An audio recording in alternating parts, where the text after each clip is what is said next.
frazzled, burnt out, completely exhausted. That's how it might feel. After all, Mercury is retrograde, and it is also exactly conjunct the Sun, burnt up. And this is all happening at the same time as Venus is making a square to Uranus. Uranus causing chaos, upset, revolution, and Venus, poor Venus. I mean, Venus is actually part of a finger of fate. It sounds pretty difficult, but, it's actually not so bad, as I will be explaining. This is Archie Dunlop here. This is Talking Astrology with Archie, and it is Monday, July the 13th, 2026.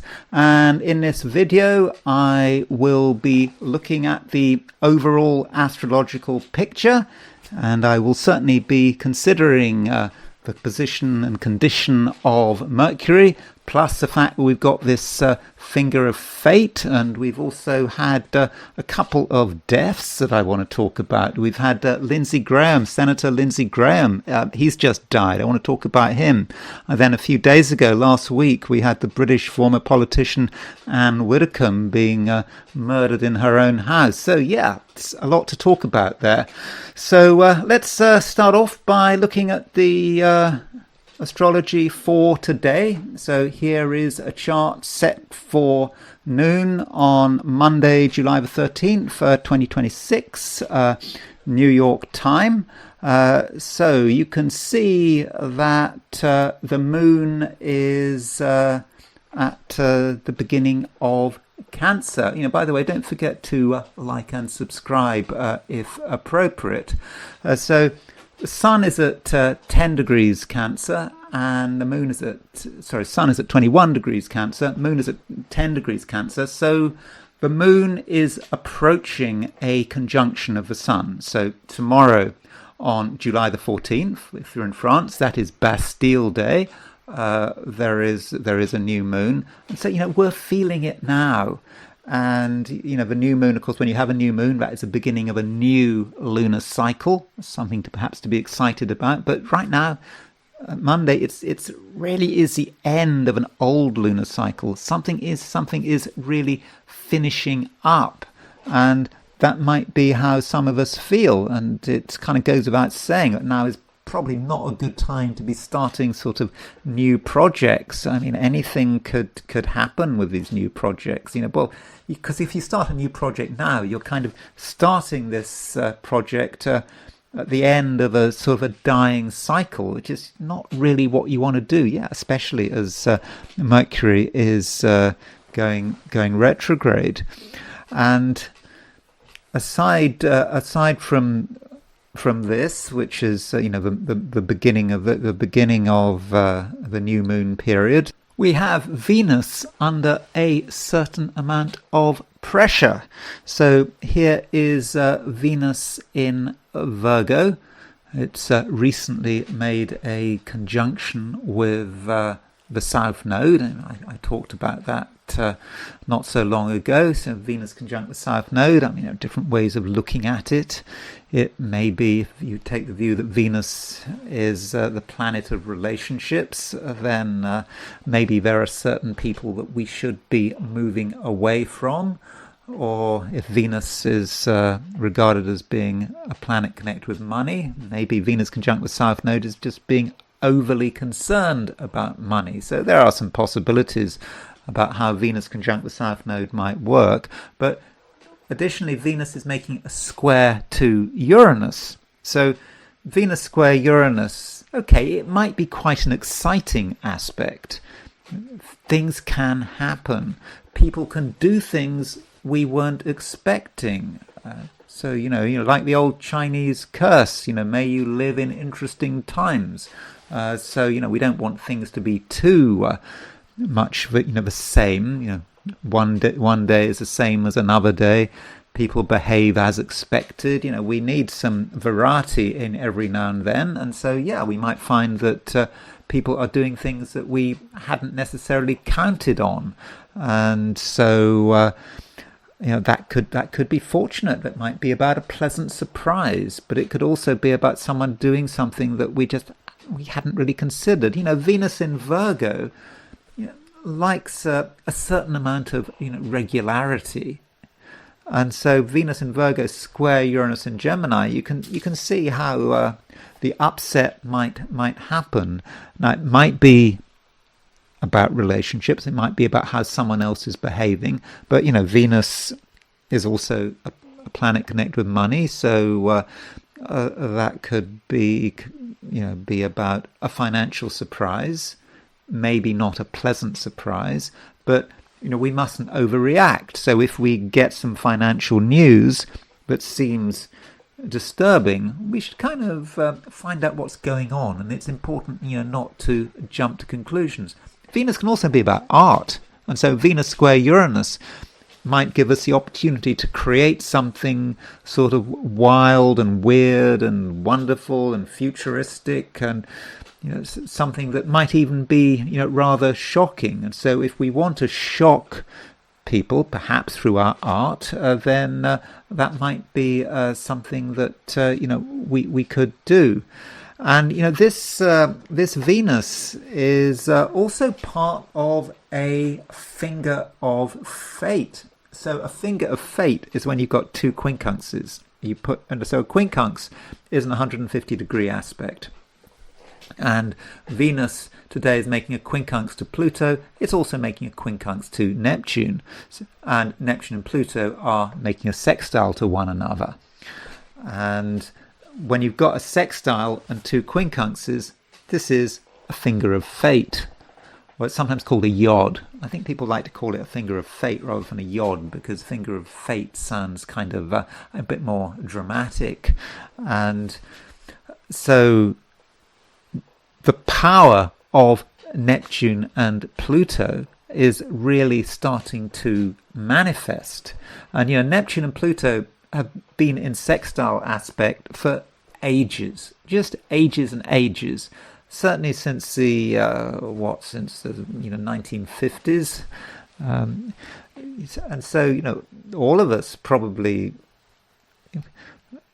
have got Neptune Pluto a Neptune Pluto sextile in their chart. I've certainly got a Neptune Pluto sextile in my chart, and a baby born today has got a Neptune Pluto sextile in their chart as well. And so Venus is picking up on that, and so this Neptune and Pluto together are these collective energies that kind of represent the future. They're in positive signs. You've got Pluto in Aquarius, Neptune in Aries, so it does represent the future and how we can dramatically bring the future into being. The universe is telling us something needs to change. This is just no good as it stands. Something needs to move on. We all need to move on. And with Venus, this personal planet, Venus on making this finger of fate, I mean, it may not even be about the nature of Venus, the planet of love or whatever. It could just be about a personal planet basically bringing the Neptune-Pluto sextile into being and telling us that something needs to change. I mean, okay, it may not be about us personally. It may just be about the world at large. There are things we need to recognize, that the things have been going on for too long, and it's time to really look at things completely differently. But as a personal planet, we might perceive this kind of change maybe through relationships, could be through the usual, what I've just been talking about, money or art. I mean, art in particular. So if you are an artist with this finger of fate, then you can create something which is a real reflection of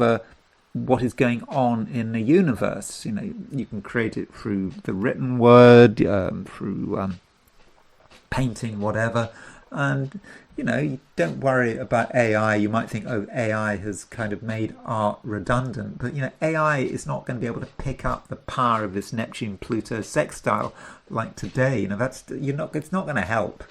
So you can't just go to ChatGPT and tell ChatGPT to write you a poem to reflect, Venus on the this Venus Neptune Pluto finger of fate. No, you have got to do it yourself. You have got to be ready to sort of pick up the energy of this Neptune Pluto, and so I think it is a very powerful configuration. But as far as where it might manifest, it could manifest in terms of art. It could also manifest in terms of the way people are behaving. So if people are behaving in a strange way or an unusual way, it's not just the fact that Venus is square Uranus. It's also that Venus is connected to Neptune and Pluto as well, because you've got a situation here where these outer planets, Pluto is at 4 degrees Aquarius, Neptune is at 4 degrees Aries, Uranus is at 4 degrees Gemini, and so it's and Venus is at 4 degrees Virgo. So it's all coming together, and if you're into harmonics, for example. So if we set up a 12th harmonic chart, because a 12th harmonic chart is just putting everything on a wheel according to the sign, according to their degrees, regardless of what the sign is. So if we set up a harmonic chart, you might start to understand the power of this finger of fate. So if we multiply every planet by 12, that's what we're doing. We turn the planet into absolute longitude, multiply by 12, and keep subtracting 360 until we're under 360. Then we convert back to signs. So if we create a 12 harmonic chart, you see what I mean. Uranus, Venus, Neptune, and Pluto. They're all in the same place, and so that's what we're seeing is the finger of fate put in a different way. So I think it is really powerful, and so you see Uranus, Neptune, and Pluto. The 3 outer planets were coming together as a conjunction on the 12th harmonic, and then Venus is acting as a trigger. So today, in its own way, could be quite cosmic.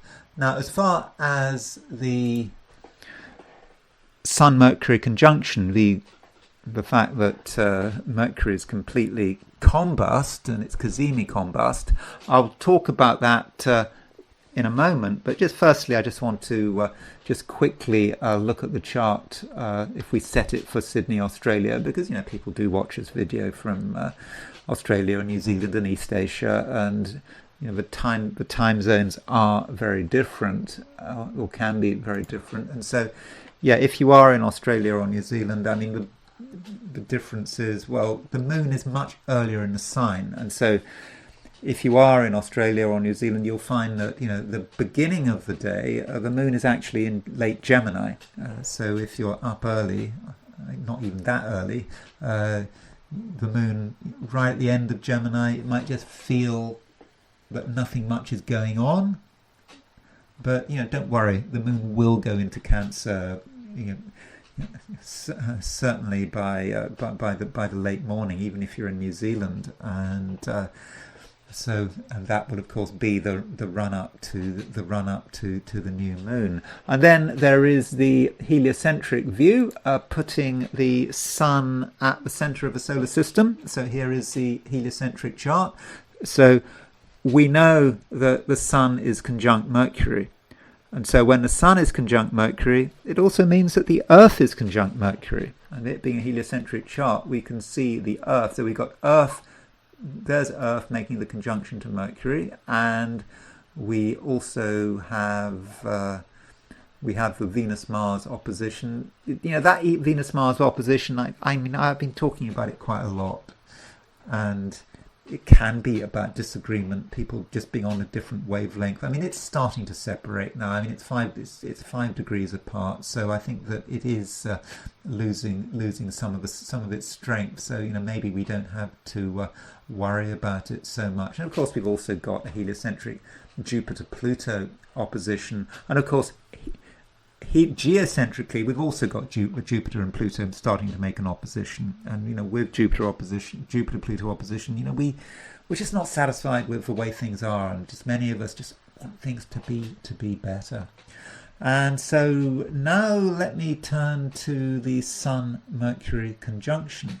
And so here is the chart for that moment when the Sun and Mercury are exactly conjunct, when they're both at 20 degrees 42 Cancer. And this takes place London time at 2:25 in the morning today. So in fact, if you're watching this in America, from the United States or the Americas in general, then the Sun-Mercury conjunction would have actually happened last night, sort of late on Sunday. So there are different views about this. So we know that Mercury is retrograde. So Mercury has been retrograde for some time. And as astrologers, we get obsessed about Mercury retrograde. And when Mercury is retrograde, we think, things are bad, there are going to be delays, traffic jams. If we start new projects when Mercury is retrograde, things are just not going to work, are they? We should just wait till Mercury goes direct. And so that's one way in which Mercury is weak. But what's also been happening is that Mercury's been getting closer and closer to the Sun. And in the jargon, when a planet is making a conjunction to the Sun, it is combust, it is burnt up. So the closer Mercury gets to the Sun, the more it gets burnt up. And you can see a certain lack of objectivity here. And you could then argue that Mercury is really at its lowest point when it is conjunct the Sun and retrograde. And this is the situation now. And so one way of looking at it is, Mercury is the mind. It's about our ability to make decisions, and so forth. And then there just might be no objectivity. And it's in Cancer as well. It's in a water sign. And so there's a lot of emotion flying around, and we just can't understand what's going on. And there are things that just could be just totally preventing us from getting to the truth, and there is a danger here that we could make some big mistakes. So I think that is something we need to be worried about. Now, there is an alternative view. There is a view that when the Sun is exactly conjunct Mercury, it is Cazimi. And so a Cazimi conjunction is when the Sun and the Mercury are 17 arc minutes apart. And according to the Cazimi theory, when a planet is really close to the Sun, it's not damaged, it's in fact improved. It's like the Sun and the other planet are just on the same wavelength. It's a kind of a Cinderella moment. It's a Cinderella moment, it's like Cinderella. She goes to the ball, and she for a few hours she's got her gown, and she's got her carriage and her whatever else she has, and her servants, and they're all there for a few hours. But if she's not home by midnight, she loses it all, and everything gets changed back into what it was. And so it might be the same with Sun conjunct Mercury, that while Mercury is within, say, 17 arc minutes, that is the Cinderella moment where everything is great, when we can think clearly, we can make the right decisions, but we better make the most of that window of opportunity. It's very small. And as soon as the Sun and Mercury start to move apart, then we're back to Mercury being a problem, and our judgment might just suddenly collapse. But I don't really buy that argument. Not really. I think that Sun conjunct Mercury is just bad news. I may be wrong. It may depend on the situation. Now, maybe in a horary chart, it might be okay, when you're using it to ask a question. But in terms of just everyday astrology, I think that today might be a time when there isn't much objectivity. And we have to be careful, who is blocking out the light. And this brings me back to this concept of being frazzled. I think one really can be frazzled at the moment. okay, we don't have to be frazzled, but if we take on too much, if we try to make decisions, if we try to make sense of what's going on in the world, we might fail. And we could just make matters just even worse for ourselves. But there is something positive to be said about this. It doesn't get any worse. After the conjunction between the Sun and Mercury is done, Mercury starts moving away from the Sun. And so over the, for the next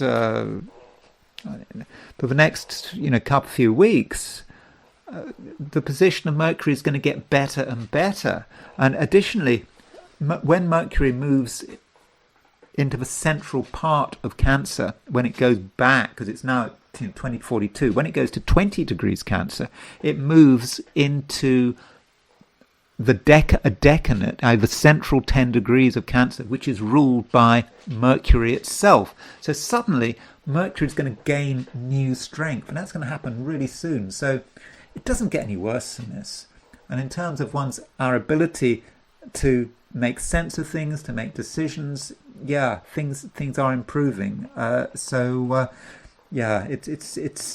not as bad as it looks.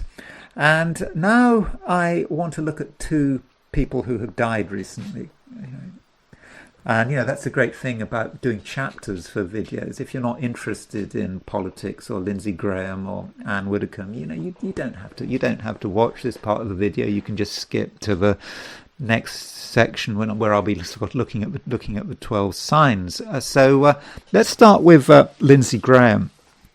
So Lindsey Graham is a senator, or was a senator because he's dead now. And Lindsey Graham was regarded as being a neocon, someone who was an enthusiastic supporter of America sort of getting involved in conflicts, whether that be in Ukraine, in the Middle East.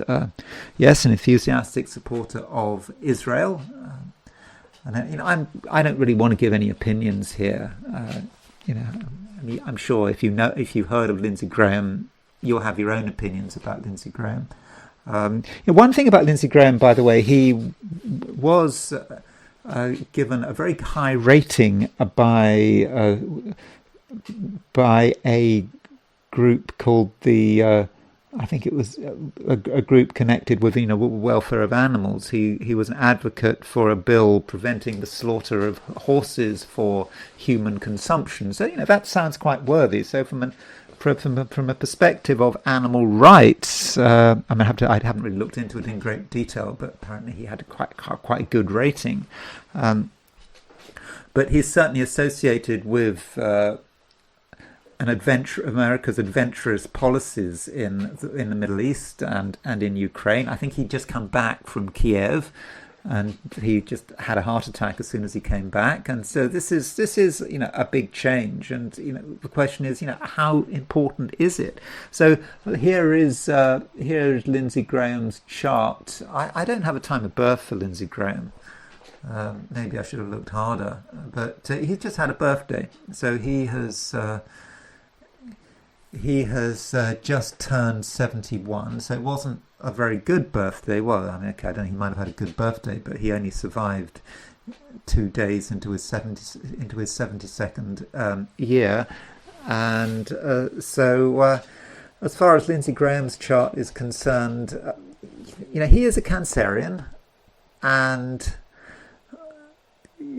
Venus... A Cancerian who was kind of born 5 days after the Independence Day. So you have a situation where people who American politicians who are born close to Independence Day, they kind of have a sort of a natural relationship to their country. Like George Bush Jr., he was born on July the 6th. And so perhaps it was relatively easy for him to get involved in American politics. So if you want to get involved in American politics and you're an American citizen and you're born around July the 4th, what are you waiting for? So he had, like the United States, he has the Sun in Cancer and he has the Venus in Cancer. And he's got Mars-Uranus conjunction. And so Sun in Cancer, he might be... you'd think Sun in Cancer is a patriotic sign. He believes in his country. Likewise with Venus in Cancer, and so that's where he puts his energies. Now that Mars-Uranus conjunction is really interesting. So he got involved in the military. He was in the Air Force, but he was a JAG, J-A-G. I can't remember what JAG stands for, but if you're a JAG, it means you're basically a lawyer. You're kind of a lawyer in uniform. So he, as far as I know, he wasn't in active combat. Instead, he was just, if you look at Wikipedia, he was representing a soldier who'd been who had some issues with drugs or marijuana or something. So that's what he did. And so you might think, well, if he's got Mars-Uranus conjunction, that's as close to the military as he's getting. He's got his uniform, but maybe there's a feeling that he needs to kind of prove himself a bit more. And that might be how the Mars-Uranus conjunction works. And so if you've got a Mars-Uranus conjunction, you're looking for action, you're looking for maybe violence. Mars-Uranus conjunction in Cancer, that's about perhaps causing trouble, causing fights, standing up for something, which is relating to your own sense of patriotism. And it might be said that with that Mars-Uranus conjunction, square Neptune as well, Lindsey Graham was dangerous. You can see how he was dangerous. And I'm not making any political opinion here. He was pushing Trump, one of the people pushing Trump to get involved in the Middle East, to keep supporting Ukraine. He was a hawk. And he was, I think, moving into, very dangerous territory. I mean, that is my opinion, yes. But I think it is also reflected by his horoscope as well, the fact that he does have that Mars-Uranus conjunction. And, just before he died, on July the 4th, so 5 days before he died, on July the 4th, there was a Mars-Uranus conjunction. So it's sometimes the case that if you've got an exact aspect in your chart, you kind of resonate to that aspect as well. And maybe the Mars-Uranus conjunction at some level ushered in his death. And he has a moon in Pisces, and so moon in Pisces, he can get perhaps a little bit carried away here. I mean, he's kind of a very watery person. I know that we don't have his time of birth, but it doesn't matter what time he was born on July the 9th, 1955. He has the moon in Pisces. So in fact, if you look at his personal planets, he has got 5 of the 7. Of the traditional planets, he's got 5 of the 7 in water signs. So, really quite a subjective person. Someone who is, he's motivated by patriotism and in America's interests, but all that water can just be a little bit too dangerous. And what's really important is he has no earth in his chart, unless you count true black moon Lilith. And so here is a man with no earth, all that water. What about the practical reality of what he was doing? I mean, does he really know about it? Did he have any sense of what was going on if the United States launches this attack on Iran on February the 28th? Did he really think about it? Did he really think about the implications of putting so much stuff into Ukraine and giving the Ukraine all that support? It was like an ideology or some sort of subjective feeling about everything, but it wasn't really grounded in reality. And of course, the United States doesn't have any traditional planets in Earth signs. Neither does Donald Trump, for that matter. And so there is a lack of practicality there, and just perhaps also too much thinking. He's got Mercury on the South Node in Gemini. I mean, a strong Mercury in a way, but that Mercury South Node conjunction, perhaps he wasn't properly grounded. He was just thinking. He's had these ideas about America and what America could do, but it might not have been sort of entirely realistic. And then there's this question of what was going on when he died. I mean, I looked at his transits and I didn't notice anything that really it really stood out in a big way. I mean, maybe I wasn't looking hard enough. There is a problem with Lindsey Graham because I wasn't working with a time chart, so we don't know what time he was born.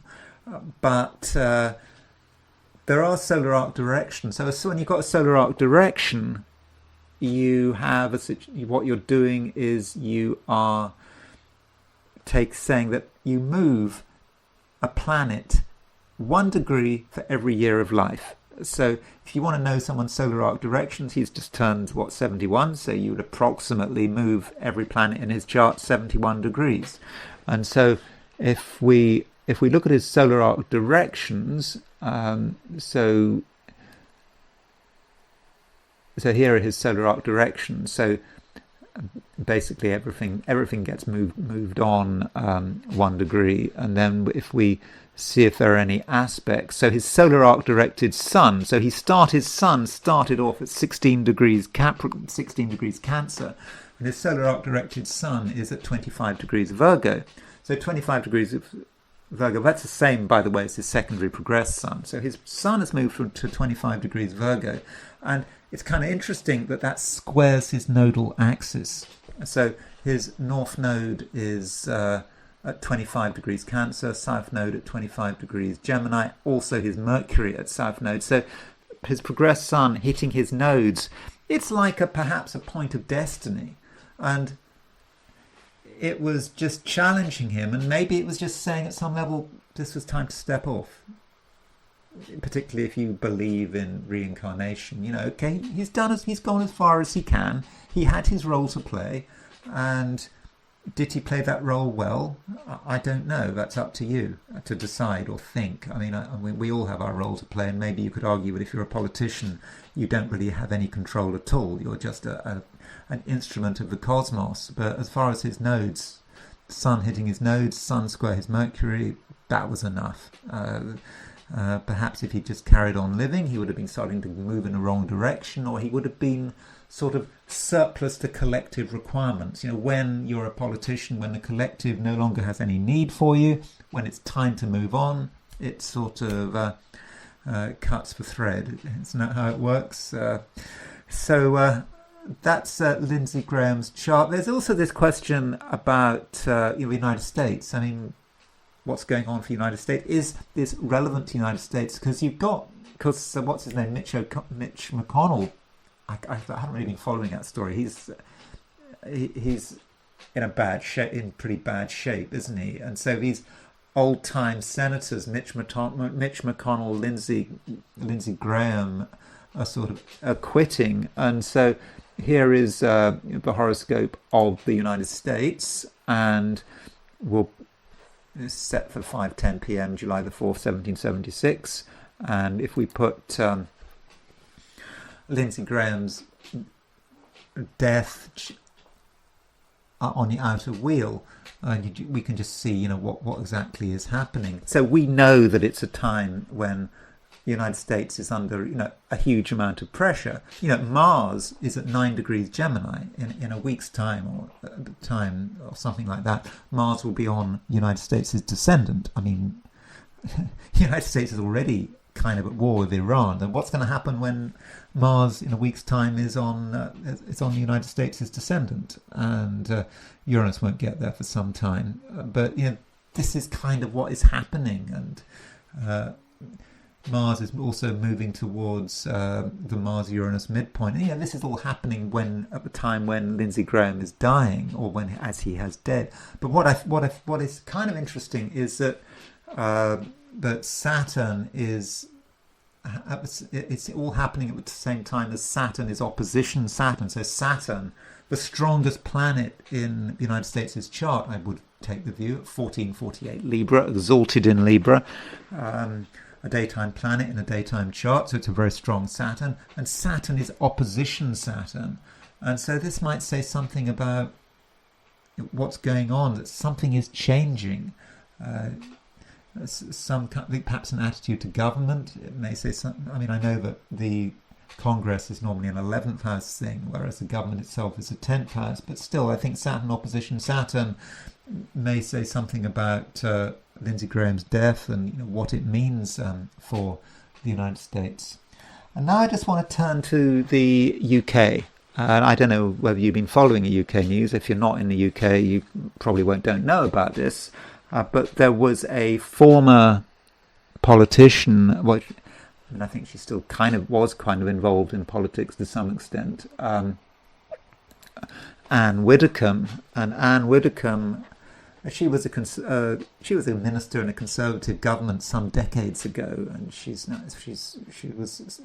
78, and she was a bit of a national treasure. She was on TV. She was in some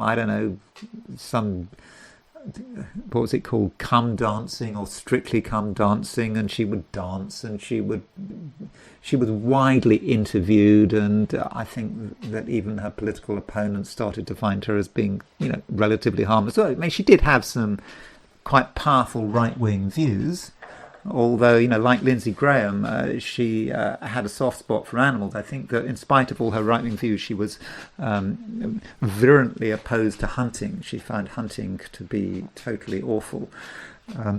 But she was I think she was a Catholic, and she was anti-abortion, very sceptical about sort of gay rights and so forth. So she was a traditional right-winger, and then she was murdered. She was murdered in her house, and I think someone might have been arrested for it. And so, it was a bit of a shock. You don't expect someone like that to just be murdered, and it wasn't even like she was an active politician. So, sure, if you're an active politician, you might be a target, but you wouldn't have thought she was a likely target. I mean, I'm sure we'll find out more about it. And so here is her chart. Yeah, we do have a time chart for Ann Widdecombe, and this chart has. So she was a Libran. I mean, I don't want to talk too much about her chart, but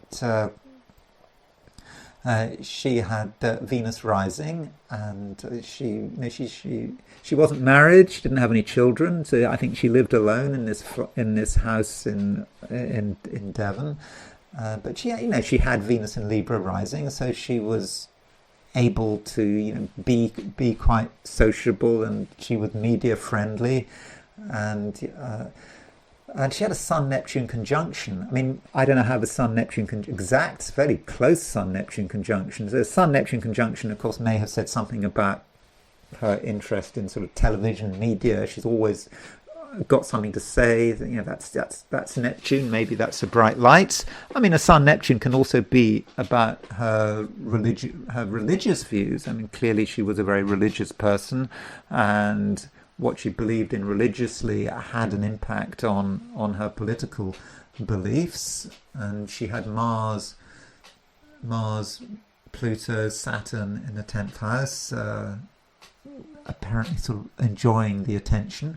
And that moon is kind of rather dark, isn't it? The moon conjunct the North Node moon conjunct the North Node is in the 8th house, is suggesting something else. Maybe it even suggests the end of the matter. Maybe that moon at some level was talking about what would happen to her in the end. That her death certainly is getting a lot of bandwidth. I mean, it was quite a shocking event. Notice also that Mars is opposition her true black moon Lilith. So she has true black moon Lilith at 1 degree Aquarius in the 4th house at home, and Mars is aspecting that true black moon Lilith. And so the question is, what was happening when she died? Now, we don't know exactly when she died, but according to the latest information that I read, I think the Guardian had a report about it. She died on July the 8th. The estimate was at sort of 12:30 p.m. And so here is a possible death chart. I mean, we can't read too much into that because it's unlikely to be exactly at 12:30 p.m. You notice there's a Mars-Uranus conjunction. We're all a bit sort of shaken up by this Mars-Uranus conjunction, and Moon square Mercury. So that is a possible death chart. But the question is, what transits was she experiencing at the time of her death? And so here is her chart in the middle, and on the outer wheel we have what planets were doing what when it happened. So there is a very important transit here, and that is Jupiter. And Ann Widdecombe had her Mars at 1 degree 50 Leo.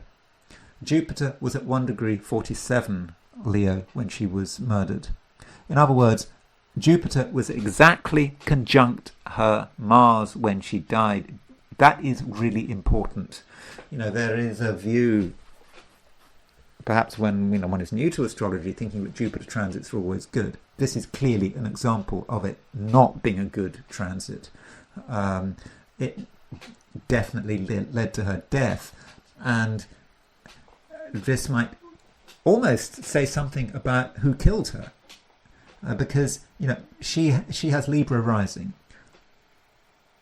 The seventh house cusp is Aries, so Mars rules her seventh house.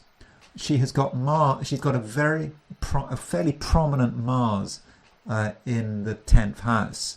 And so Mars always, as she was living through life, Mars was always the person who was going to kill her. And so when Jupiter makes the conjunction to Mars, that's when she's killed, and when she was murdered. Additionally, one might say, okay, Saturn is quite close to her 7th house cusp. We have a time of birth of 8 a.m. Maybe she was born a bit after, a bit before. Maybe the 7th house cusp was a bit before. We don't know how accurate that time is. But the Saturn was quite close to the 7th. Close enough to, I think, be having an impact. The moon, the transiting moon, was definitely in her 7th. So when the moon is in her 7th, that suggests that it says something about other people. Those other people may sometimes be hostile, and she has the moon in the 8th, and the moon in the 8th can be about death, and the fact that her death has certainly got a lot of news coverage. And at the time of her death, Saturn was at 14 degrees 28 Aries. In other words, Saturn was making an exact semi-square to her moon, and that just tells us, when you're doing transits, never forget the semi-squares and sesquiquadrates. So Saturn is at 14. It's exactly 45 degrees, 7 arc minutes off. So that was going on. And at the same time, Venus was at 28 degrees 37 Leo. So Venus was coming in to make the square to the moon. So Venus was kind of triggering the Saturn aspect. And there was a Venus-Saturn sesquiquadrate happening at the same time. And, Venus is a universal significator of women who are kind of in the news. Venus conjunct Regulus. And it squared her moon and was linked with Saturn. So you could say Saturn sesquiquadrate Venus was, the death of a well-known woman. So I think that there are some important transits, but certainly the Jupiter conjunct her Mars was certainly a very powerful transit. And it just shows that Jupiter transits are not always good. So now I want to turn to the 12 signs. So these are my forecasts for the 12 signs for today, which is Monday, July the 13th, 2026. Aries. There is a run-up to a new moon. So tomorrow we've got this new moon. And this new moon for you, Aries, could actually be quite grounding. You might recently have not been quite sure where you were going, and maybe you're still getting used to the fact that Saturn is moving through your sign. And when you think about Saturn moving through your sign, it's slowing down. It's getting ready to go retrograde, and so there is this question about what is happening and where do you feel comfortable? And with this new moon, which is exact tomorrow, there is a chance to just have a look at things in a new way and ask yourself, what does security actually mean? And you're further helped by the fact that Mars is changing decanate. So Mars, your ruler, is at 10 degrees Gemini, and so each sign is divided up into 3 decanates, and each of these decanates, has different rulers. And the first decanate of Gemini is ruled by Jupiter, but the middle decanate of Gemini is ruled by Mars. So Mars is now in its own decanate, and with Mars moving into its own decanate, you feel at home. Certainly a lot more at home than you might have done sort of a few days ago. So I would, take advantage, of this energy, and not feel that you absolutely have to do anything that is, super exciting. It's not up to you always to have to take the initiative. That can be the problem about being an Aries. People always assume, but it's up to you to start something. They're just waiting. What does Aries want to do now? But it can be exhausting, and this new moon, with the moon already in Cancer, does allow you to just calm down, and perhaps you can also help other people to calm down. And I think actually, Aries, you can have a kind of a silent authority. People take you seriously. There's nothing that you have to say, that you have to do. But if you are just around, even if you're not there in person, even then, you still have this authority. And so there's no need to to try too hard, and it's important not to be provoked. Some people might feel that they need to stir things up, they need to say something, do something, get some attention, perhaps get a reaction from you. But Aries, I wouldn't worry about it. And you think about it, we've got the new moon tomorrow, so the moon is deeply waning. We're right at the end of the lunar cycle, at a time when Mercury is in a arguably pretty bad position. Okay, this is a kind of a controversial point, whether or not Mercury is in a bad position. Some would say it's in a very good position because it's so close to the Sun. But as I suggested in the introduction to this video, that may not be the case. You could say that Mercury conjunct the Sun is just complete combustion, and so with Mercury in a poor position, retrograde, deeply combust, and with the moon deeply waning, then really what is there to be done? And there'll be opportunities very soon to take action, but right now I don't actually think it's at all necessary. And you can just concentrate, Aries, on what is important to you, and the less you do, arguably, the better. And don't think that you need to be pushed. I mean, people have got things to say. That's true. Maybe people close to you have got ideas, have got suggestions, but do they really know what they're doing? Does anyone know what they're doing? Right now, everyone has a rather incomplete picture, and it's easy to jump to conclusions, Aries. But if you follow those conclusions, through, well, I think there might be cause for regret.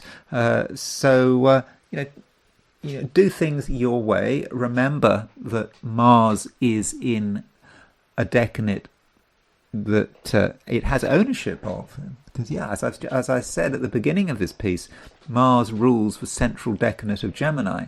And so there's probably nowhere you have to go to. You're at home right where you are, and I think that you are strongest right where you are. So it's not exactly an exciting report for Aries, but I think it is quietly optimistic. Taurus, the moon is now in Cancer, and it's getting ready to be conjunct the sun. In other words, we're about to have a new moon. Tomorrow is a new moon, but with the moon in Cancer is moving towards that new moon. I think it's not so bad. I think it is a time, Taurus, when you have a chance to say what's on your mind to an extent. I think that there is a fairly good rapport taking place between you and other people. So if it's something you want to say, then feel free to say it. But it's probably a bad idea to take things too far. You're not looking to solve the world's problems today, and I don't think it's a great time to be doing anything incredibly different. But there is certainly the temptation there, because one aspect we have today is a square between Venus and Uranus. In fact, Venus is doing quite a lot of stuff today, but that Venus square Uranus perhaps stands out. So, of course, Venus is your ruler, and so if it's square Uranus, something might be bothering you.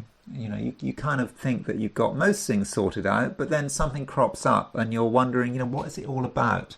And it could be disturbing. So what Venus square Uranus, well, it could be about money. So, new week, things are getting back to normal.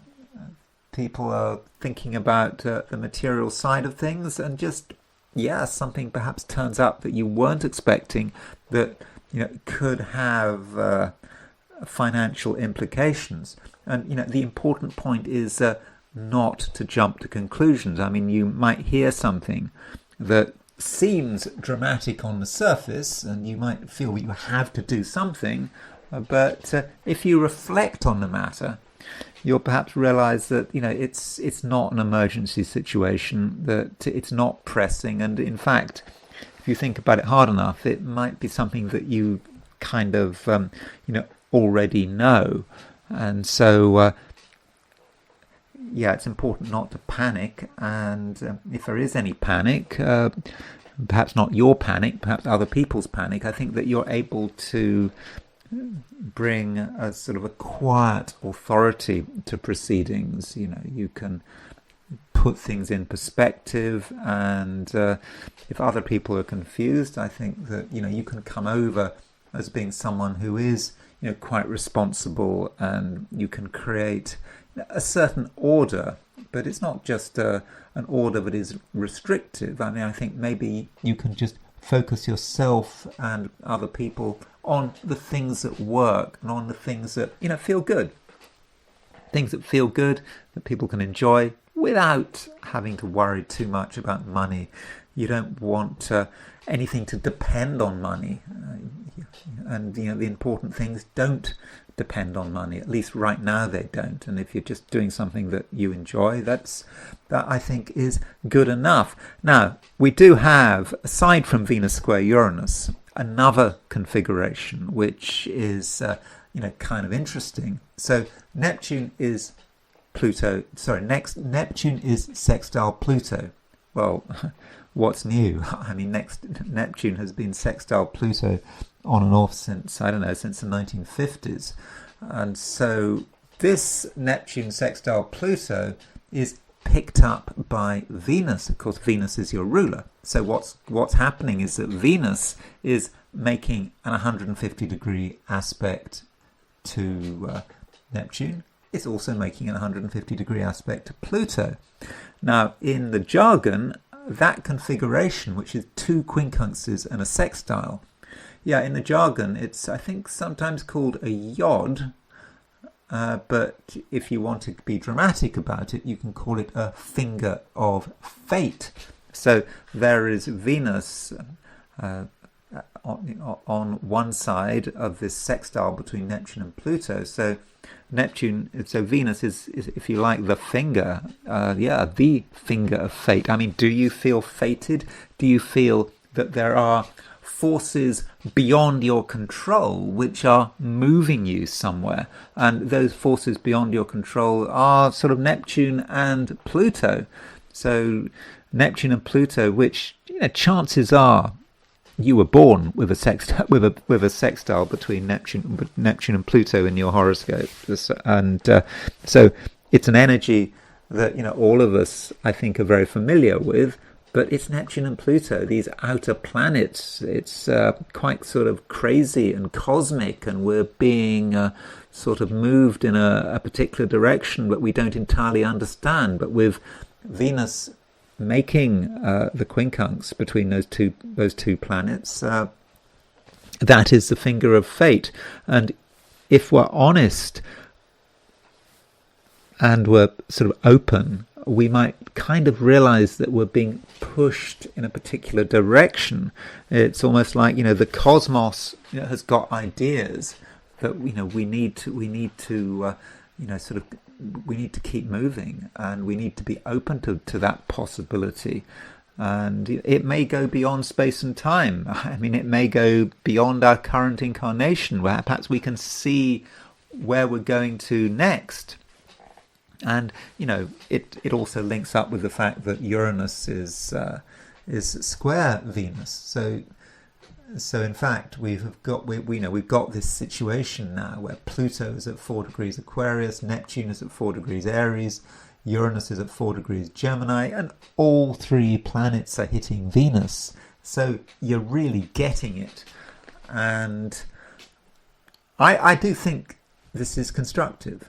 I think that you are seeing a possibility, and Taurus, you've got to perhaps go beyond your sort of immediate environment. You've got to think about things in different ways, and the universe is definitely, I think, prompting you. And that is this idea of a finger of fate with Uranus's additional involvement. Now, it could be, for example, that something happens, Venus square Uranus, that doesn't just surprise you.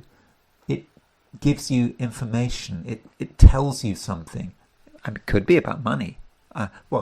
Rather, it's not about money, but something relating to money might lead to something else, which leads to a chain of thought, which brings you to a conclusion about what it is all about and what actually matters. So it's all quite powerful. It's all very cosmic, but the average Taurus is able to deal in that terms. I mean, the average Taurus can sometimes be spiritual. And certainly the kind of Taurus that is, watching these my videos. I mean, not that I am claiming to be spiritual. I mean, I do have Taurus rising, but I wouldn't have said that I always emphasize the spiritual. But it's certainly something to think about. I mean, what does spiritual mean? I mean, perhaps it's a word we use too much. But the term spiritual just can be about just being aware of something beyond the material. And Taurus, you have a good understanding of the material, but you also realize, perhaps because you know the limitations of the material more from perhaps anyone else, you can see that something else is going on. And I think that this finger of fate is certainly pointing you in a particular direction. Gemini.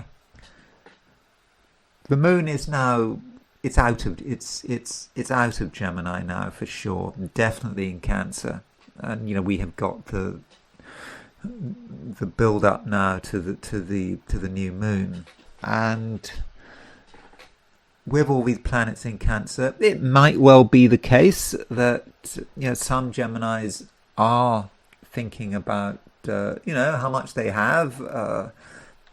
about what's in the bank, what you're earning, what you're not earning, and so where there's money, there is potentially a cause for concern. But you don't want to overthink things. Just because something happens which is unexpected, perhaps just because you find something out about your finances, doesn't mean that it's all a big disaster. It's not like that, and perhaps instead, it is about realization that something needs to be done, but certainly not jumping to conclusions. And the main aspect today is a conjunction between the Sun and Mercury. Mercury is, of course, your ruler. Now, it does seem that Mercury, your ruler, is in a rather difficult position. I mean, I mentioned this in my introduction, that Mercury is retrograde, and now it's conjunct the Sun.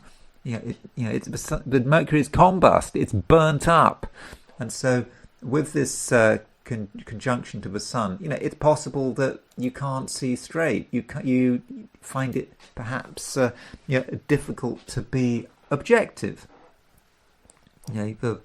The facts might be available, and you might think, well, if you know the facts, if you can understand the facts, then everything should be fine. But that's not necessarily the case. It's possible to know too much, or to focus on the wrong facts, or to listen to the wrong people. There are certain people who perhaps got things to say, things to observe, and you might take them seriously, but that's not good enough. And so I think it is important that you don't jump to conclusions, and that you accept that there is a lot of misinformation flying around. Now, Mercury exactly conjunct the Sun. Okay, it's known as Cazimi, and there is a view that when Mercury is exactly the conjunct the Sun, or any planet is exactly the conjunct the Sun, that planet is somehow strengthened. Now, I don't necessarily subscribe to that view, but it's what a lot of people think, and I think that there is a kind of a logic there that when Mercury is conjunct the Sun, exactly conjunct the Sun and Mercury are both on the same wavelength, and when two things are on the same wavelength, perhaps they can't hurt each other. Well, in particular, the Sun can't hurt Mercury because it's on the same wavelength, and it might well be that you have a moment of time where things really work very well, but it's very limited, and it's just while the Sun and Mercury are exactly conjunct. And so this might be might in fact be late on Sunday, because this exact conjunction between Sun and Mercury is at 2:25 a.m. On Monday morning. And so that is a moment of absolute exactitude. And how far apart can Sun and Mercury be? There is a view that it's 17 arc minutes. So by noon on Monday, New York time, already the Sun and Mercury are about a degree apart. So it's very brief, this Cazimi conjunction, and that's another reason why perhaps we shouldn't take it too seriously. I mean, in terms of seeing it as being something fortunate. And so, Gemini, I would have said, just be careful about how you process information. And just because you hear something, doesn't necessarily mean that it's true. It might be a fabrication. It might well be a misunderstanding. And so that's certainly something you need to do with this Sun-Mercury conjunction. But the thing is about the Sun-Mercury conjunction is that once it's happened, it doesn't get any worse. Mercury its position is now starting to improve. So yeah, we're worried about Mercury retrograde, and yeah, things might have sometimes been difficult with Mercury retrograde, but this is I think this is as bad as it gets, and I'm not even saying it's that bad, because now what's happening is that the Sun and Mercury are starting to separate, and Mercury is changing declinate. It's as it moves retrograde, it moves back into the central declinate of Cancer. And the central declinate of Cancer, i.e. between 10 degrees Cancer and 20 degrees Cancer, is actually ruled by Mercury. So Mercury is actually moving into its own declinate. So from today onwards, certainly for the moment, Mercury's actually getting stronger. Believe it or not. So yeah, this may well be Mercury, Gemini. This just might be a time when perhaps you are hitting rock bottom. It may not be rock bottom. Maybe it's just a local minima. Is that the jargon? If one kind of uses a mathematical jargon, it might not be the absolute bottom, but things have their ups and downs. And so what is it? This is a local minima. And from now on, things are going to I think improve. And of course, in 10 days' time, we've got Mercury going direct, and so so don't feel that it's going to get any worse. If assuming you feel that it's really getting worse, and also bear in mind that Mercury perhaps is about money and how you relate to money. And I know that people say that money can't buy you happiness, but certainly the lack of money can make you miserable. And so it's a good opportunity to have another look at your finances without making any decisions. Certainly, today is a bad time to be making decisions. Now, on a more positive note, I think Gemini, right now you're able to be relatively proactive. I think that you're able to talk about most subjects. I think that in company you can come over in quite a strong way. If you want to make new connections and do so in a way that is quite energetic, then Gemini, I think you can. So don't feel too shy. Particularly Mercury is moving into its own declinate. So even though it's retrograde, I think that you can say the right things. I think that you can be quite assertive in terms of dealing with other people. Making yourself known, making sure that people have heard of you and they're responding to you. So there's definitely a positive side to the day. Cancer. Sign Cancer is kind of emphasized at the moment. I mean, we've got 3 planets in Cancer, and so in fact you could say that Cancer right now is a sign which gets most emphasis. And even though the moon is waning, the lunar cycle is really coming to its end, I think that Cancer, you might in some respects be one of the stronger signs of the zodiac today. You kind of get what's going on. And of course, the moon is in Cancer. It's always good when the moon is in Cancer. The moon is in its own sign. It's applying to a conjunction of Mercury. So even though the moon is waning, deeply waning, I do think that your ability to really be yourself and to tell everyone what's on your mind is actually pretty good. And I think that if there's something that needs to be said or at least communicated, then Cancer, that shouldn't be a problem. But don't take things too far. The moon is moving towards a conjunction of the sun. In fact, Mercury is making a conjunction to the sun as well. So it might be that you're dealing with something that might seem rather heavy and sort of overwhelming. It can sort of burn you out. I mean, the moon and Mercury, because they're moving towards a conjunction of the sun, they are combust. They are potentially burnt up by the rays of the sun.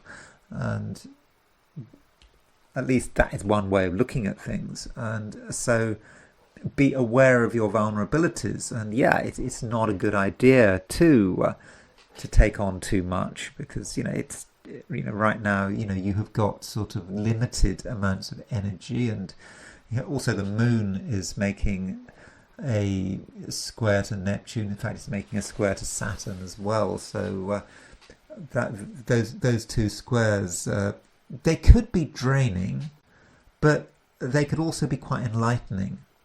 They can help you to understand what is happening and to understand what might have been holding you up in the past. So there might have been a hold-up. Perhaps the hold-up was related to just people being confused, people just not knowing, what is going on. And there might have been, one particular person who was unsure of themselves. In fact, is becoming more unsure of themselves. They're just not too clued into what's going on, and so don't expect or don't assume that other people have all the answers. And Cancer, I think, actually, if anyone's got the answers, it's going to be you, and you know where to look for things. And the moon's making a trine, by the way, to the North Node, and the North Node is in Pisces, and with that moon trine North Node, I mean, I think that there are certain things that you understand the importance of with the North Node in Pisces. Certain things are coming together, and perhaps you'd had, over the last year or two, you'd had all sorts of ideas about what was important, what to believe in, what not to believe in. And right now, with this trine, with the North Node getting really, really close to 0 degrees Pisces, getting really close to moving into Aquarius, if you look hard enough, then you'll realize that something just makes sense, and you kind of know what to believe in. And it's your own belief. We're not talking about an absolute truth, but just by looking at what's happening around you and looking at your everyday experiences, some things really are starting to make sense. Leo, you're on quite good form, I would have said. I think that certainly in terms of the way you handle other people, you're able to come over as being a fairly pleasant person, and people are going to like you, and I think that you'll find it easy to get on with most people. So give it a go. Don't feel that you have to keep everything to yourself. I mean, you might. The moon is waning, the moon is in Cancer, and the sun is in Cancer, so the average Leo might feel that it's just best to just wait the whole thing out. But I wouldn't think that's necessarily the case. I think if you make some effort to get on with people, in a fairly sort of low profile kind of way, you don't have to be pushy. You don't have to be looking for agreement on complex, controversial subjects. It's just having a natural rapport with other people. I think this is a rapport which you very much can develop. But do be aware of the kind of impact that you might be having. One aspect we do have today is a conjunction between the Sun and Mercury. So, there are a couple of ways of looking at the Sun conjunct Mercury. Now, we can look at it from the Sun's point of view. So, if Mercury is conjunct the Sun, that might just mean that you're able to talk. You can talk about lots of different things, and you can do it in a way that is quite powerful. It's quite sensitive. It's not about just sort of downloading all your beliefs and all your opinions and just talking non-stop. That's not what it's about. It's about listening. It's about talking. It's about sharing opinions, and also maybe sort of demonstrating your intelligence. And so that looks good. But one might also want to look at it from Mercury's perspective, and Mercury is conjunct the Sun, and this conjunction can be a bit oppressive. So if you are interacting with other people, think about the impact you're having. If you focus too much on doing the talking, if you always relate things to your experiences, that might not be the right approach. So, maybe you should leave your ego at home. Okay, you can't completely leave your ego at home. We need an ego, otherwise everything falls apart. But it's not about demonstrating that you're right. It's not about showing off. It's just about being genuine, being yourself, and not feeling you have to be in control. Because just with that Sun conjunct Mercury, there's just some possibility that some Leos, particularly with kind of stronger types of Leos, people who are able to project a powerful personality, they can just be a little bit overwhelming, and really that's not something you want to happen. Instead you want to be an influence that is reassuring, and I think that that's something that you can do. And if you think about what's happening with the Sun, the Sun is, of course, your ruler, and the Sun has just changed decanate. I think it was over the weekend that the Sun changed decanate. So the Sun was in the middle of Cancer, in the middle 10 degrees of Cancer, and that central decanate is ruled by Mercury. But now you've moved on into the last decanate of Cancer. So only 10 days, less than 10 days before the Sun moves into Leo, into your sign. But that last decanate of Cancer is ruled by the Moon, and that means that it's okay to be more reflective. You can communicate in a more sort of emotional way, and you don't have to always say what's on your mind. And it is a time for a certain amount of sensitivity, and you shouldn't be worried if you're not getting quite enough attention. Don't worry. Things will work themselves out, and you're getting enough attention.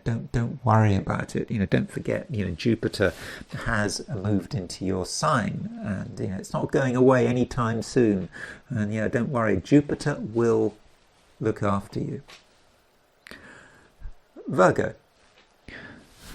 Venus is, of course, now very much in Virgo. It's 4 degrees Virgo, and I can say the usual stuff about Venus in Virgo. I think that Venus in Virgo does make you quite sociable. It means that you're able to project yourself. When you're surrounded by people, you can come over as being perhaps even a larger-than-life person. Okay, that's a bit of an exaggeration. I don't think Virgos want to be told that they can be larger-than-life people, but I think it is possible.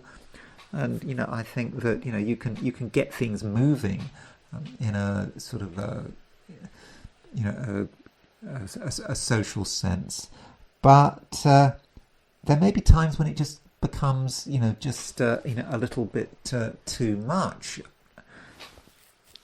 Because Venus is making a square to Uranus, so that kind of sounds a bit difficult. Venus in Virgo, square Uranus in Gemini, and there may be times where things just get a little bit too exciting, or you might find that there's just stuff around you that you need to respond to, but you don't really want to respond to. And being a Virgo, you perhaps you want to be in control. You want to know what's going on. You don't want any unpleasant surprises. But Venus square Uranus may not be such a bad thing. Uranus is in Gemini. As I keep saying about Uranus in Gemini, it is about your ambitions, what you want to do. It's about you, yes, being different, forcing people to stop what they're doing and perhaps take notice of you.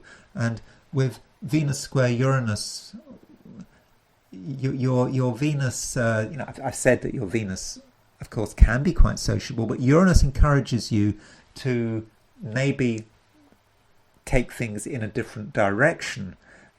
Your ability to understand other people means that you can cause problems if you want to.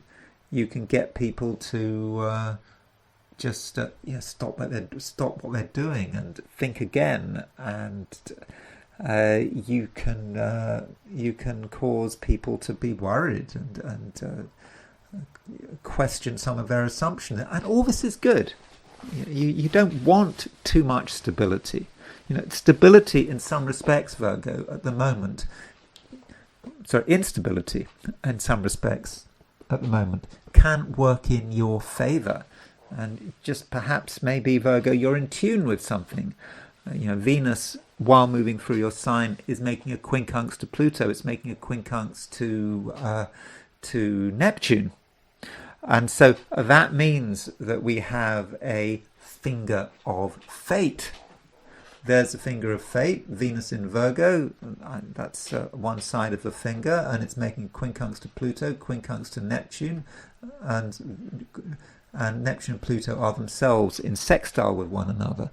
And so you could say that Virgo is really at the sharp end of the finger of fate. And you may feel that there are things going on behind the scenes which you don't necessarily fully understand, but they're important. And they are kind of pushing you in a particular direction. And it might be unsettling, but it's kind of good to know that there is a direction that you are meant to be going in. You are not being ignored. You are part of something, and you have your role, and you're perhaps expected by the universe to play out that role. And I think right now you have the capacity to really really make an impact without necessarily reaching any final conclusions. I think that is perhaps important because Mercury is your ruler, and Mercury is combust, and it's, in fact, there will be a stage in a day where it's Cazimi combust, where it's exactly conjunct the Sun, and that conjunction, it could make it difficult for you to fully understand what is going on. Something is trying to confuse you, and perhaps encourage you to jump to the wrong conclusions. It might be other people. If you spend too much time listening to certain individuals, maybe they're friends, and colleagues, associates, and they've got things to say. It might all sound very plausible, but if you follow someone's advice, if you accept people's suggestions at face value, with Sun conjunct Mercury, it's possible that you do make mistakes. And so I think today, Virgo, even though you're aware that some big things are going on, some big and favourable things are going on, I think it's important at the same time to reserve judgment. You don't have to make any decisions right now. You don't have to sign on a dotted line or sign up to someone else's ideas. That can wait. And Mercury is still retrograde, and Mercury's position, don't forget Mercury is your ruler, is on paper quite quite difficult because it's retrograde and it's combust. I mean, Mercury's position is actually improving because Mercury is going retrograde. It goes back into the central decanate of Cancer, and so it stays there, and stays there for a bit of time. So, why does that matter, the central decanate of Cancer? Well, the thing about the central decanate of Cancer, between 10 degrees Cancer and 20 degrees Cancer, is that it is ruled by Mercury. So, in other words, it's in its you are in your own decanate. So, if you have been feeling a little bit uncertain of yourself, a bit unsure, now that Mercury is moving back into that central decanate, I think that you're going to, feel just more comfortable, more at home. And so, I know that Mercury retrograde and Mercury making that exact conjunction to the Sun might be difficult. It might be like something has hit its worst, and that from now on things are going to get better. So looking at the position of Mercury, so Mercury is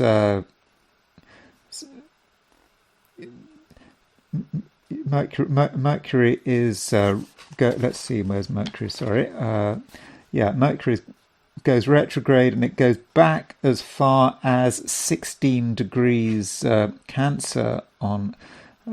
So it gets to 16 degrees Cancer on the 22nd of July. And so it will stay in the central decanate between now and the 2nd of August. So, Mercury's, in some respects, is its position is now really starting to improve. And so I think, Virgo, that may say something about you. So, if you're feeling a little bit despondent, I just don't think it gets any worse. Okay, all things being equal, and different people have different sets of experience, but have different sets of experiences. But I think there is reason to feel fairly good about the immediate future, about for example the rest of July. Libra. We have a new moon coming up. Tomorrow's a new moon, and this new moon is in Libra, and really we're in the new moon zone here. So the new moon in the new moon in Cancer. This new moon in Cancer, I think it's good news. It's about you. It's about what you want to do, what is important to you, what you want to develop. And perhaps recently you've been a little bit unsure about yourself, what exactly were you supposed to be doing. And this new moon is about you making decisions about yourself, and perhaps aligning yourself to a particular set of targets, something that you want to achieve for yourself. And so don't feel that things are coming to an end, that there's nothing more that has to be done. I mean, what you might be experiencing right now, in fact perhaps what all of us are experiencing, is this waning moon. The moon, the absolute end of the lunar cycle, just before the new moon, and it just feels that really nothing is going on. And also, of course, we've got Neptune going retrograde. We do have Neptune going retrograde at the moment, but we also have Mercury going retrograde, and so that's the way it might feel. But something new is starting to develop, and I think for you, it's a new set of possibilities, and that's certainly something I'll be talking about tomorrow, Tuesday, when the new moon is exact. Now, aside from that, Venus is of course your ruler, and Venus is doing some stuff. We have got 3 aspects today involving Venus. We've got Venus square Uranus, we've got Venus quincunx Neptune, we've got Venus quincunx Pluto. And so with Venus square Uranus, that might indicate that something gets stirred up. It may not be sort of tangible and sort of directly like in front of you, like, real events. It might be more about your realizations, you reaching a set of conclusions, and these conclusions might be partly influenced by what's going on in the outside world. They may also say something about yourself and your ideas and the way your ideas are fermenting, and something might just occur to you, and it just might change everything. It might change some of your beliefs, some of your ideas, and that is the nature of Uranus moving through Gemini. It is a dynamic placement for Uranus, and as Uranus moves through Gemini between now and 2032, you're going to perhaps change some of your more fundamental ideas, maybe about religion or spirituality, or perhaps there's a political dimension to it. So change can take place on many levels, and with Venus making a square to Uranus, you might be starting to experience that. And furthermore, Venus is part of a finger of fate. So what a finger of fate is, I think that's the right jargon. There's another way you can call this configuration. I think it's called a yod. So a finger of fate is when you've got two quincunxes and a sextile.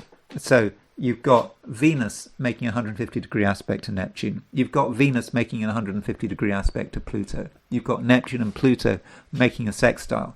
So there is our sextile, Neptune in Aries, sextile Pluto in Aquarius, and Venus is right on them. And so you are kind of at the receiving end of this finger of fate. And I'm not saying that it's completely easy, but I think it can be very constructive, and it can really help sort of move you along. So, this Neptune-Pluto sextile, which has been going on forever, well, not quite ever. I think it's certainly been going on since the 1950s. And, so many people, everyone born since the 1950s has got Neptune-Pluto sextile. And so those two planets, these outer planets, difficult to understand sometimes, they kind of represent the workings of the cosmos, and where the universe is telling us to be, what it's suggesting, and so forth. Neptune is really impacted by them, and so perhaps Libra. Sorry, did I say Neptune? I meant Venus. Venus is really impacted by Neptune and Pluto, and so you're kind of aware of the influence of these high-level cosmic energies, and they're important, but it's difficult to work out, because Neptune and Pluto are difficult to work out, but it seems that somehow you have a role to play. You're being asked to do something. Not today, but it's just a realization that there's something that just you need to do. And, at first, it's nothing that you need to discuss. It's something actually quite private, I think, this finger of fate. But it might also be quite reassuring, strangely reassuring. I mean, it's good to know that there's something out there, beyond the base and the material, something that wants you to do something. And if you align yourself to the Neptune-Pluto sextile, then you're kind of, in a strange kind of way, you're kind of securing your future. And when I say securing your future, that just goes beyond life and death, doesn't it? It might be talking about the next incarnation as well. So so finger of fate, a heavy-duty aspect, but I think it can work for you. Scorpio, you are at the moment thinking, perhaps, trying to perhaps work out, what is right, what is wrong. concepts of right and wrong are often, quite important to Scorpios. Scorpios tend to have opinions, and with the moon, Mercury, sun in Cancer, because we've got the build up to the new moon.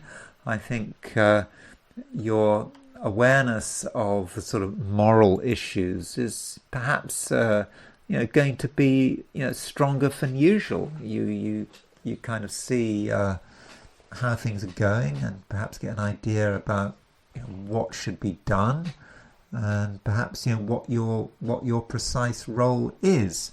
And so you might be thinking about your basic spirituality, and it goes beyond matter, goes beyond the material, and so there's something that you have to, or would be advised to consider, that just is quite spiritual, and it kind of brings things together. And it's a process. It's not like today you're going to have the absolute final realization about the way everything should be working, but that process of realization is developing. And tomorrow on the 14th we've got the new moon, and I think with this new moon a lot is going to start to make sense, and you'll be able to really align yourself to your own future. And so that's good. I mean, that's certainly something to be optimistic about. Additionally, Mars is right now at 1029 degrees Gemini. In other words, Mars is moving into the second central decanate of Gemini, and that's important. And the reason is that the decanates have different rulers traditionally, and the first decanate of Gemini is ruled by Jupiter, and the second decanate of Gemini is ruled by Mars. So Mars is moving into its own decanate, and so that immediately gives you a sense of sort of strength and belonging, a sort of a belonging that perhaps recently you felt just wasn't there. So if recently you have been feeling rather alienated and wondering, what are you doing? Why are you doing it? What's the purpose of it all? Can you really get on with other people? Do you feel a certain sense of estrangement with the rest of society? But now that Mars is changing decanate, I think that you feel more connected, and I think that is certainly something that is very welcome. And it's good to be connected, especially when you look out and you see what's happening, and you're quite aware, Scorpio, of the fact that nothing is perfect, and you can see certain things are disintegrating somewhat. It's not about your life, it's just you see things disintegrating around you. I think you've been feeling this for a bit of time, but as you see the disintegration, you also see what needs to be done. And I talked at the beginning of this piece about your spirituality, but one could also be talking about a sense of right and wrong, an overall sense of right and wrong. And I think that is something you are going to feel. You're going to have a strong feeling about the way things should be done. And the question is, are you in a position to actually implement that? So if you have any position of authority, wherever it is, whether it's in your family, in your job, amongst your friends, then I think it might be a good idea to use this authority, because you're in a position to create change based on your understanding of what is right and your understanding of the way things should be run. So just because if something is run badly, you shouldn't just accept it as just that's the way it is. You can quite possibly intervene And as soon as you do that, soon as you start even laying down the law, telling people, what is right, what is wrong, you might not feel that's your job, but let someone else get into the rights and wrongs of a matter. But if you can do that, then Scorpio, I think that people will listen, and perhaps people are looking for someone like you. A lot of people are right now feeling a bit uncertain. I mean, Venus is making a square to Uranus. Venus is also part of a sort of a finger of fate. It's quincunx Neptune, quincunx Pluto, and so that might indicate that a lot of people out there are really unsure of themselves, and they are just trying to cope with one change after another. And you, Scorpio, you just have an understanding of the way things are working, and perhaps you have the opportunity to give other people a degree of certainty, particularly moral certainty. And so, don't be afraid of talking about concepts of right and wrong. I think it's actually okay. At least today, I think it is okay. Sagittarius. Well, Sagittarius, we do have a new moon in the offing. I think that new moon is tomorrow, Tuesday, and this new moon. Okay, it's going to affect everyone. Is it going to affect you in a super spectacular way? Well, probably not. I think that this new moon is, maybe for you is perhaps not one of the more important new moons, but it's just going to be a reminder that nothing is quite as simple as it seems to be. And you're already feeling that, today.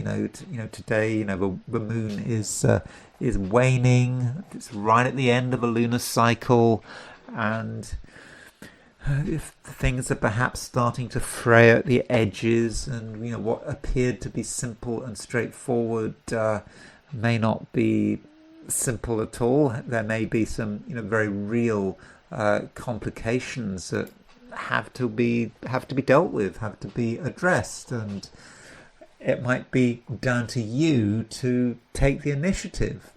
Perhaps everyone thinks everything is fine. They'd like everything to be fine, and they're just assuming that somehow it's all going to be worked out.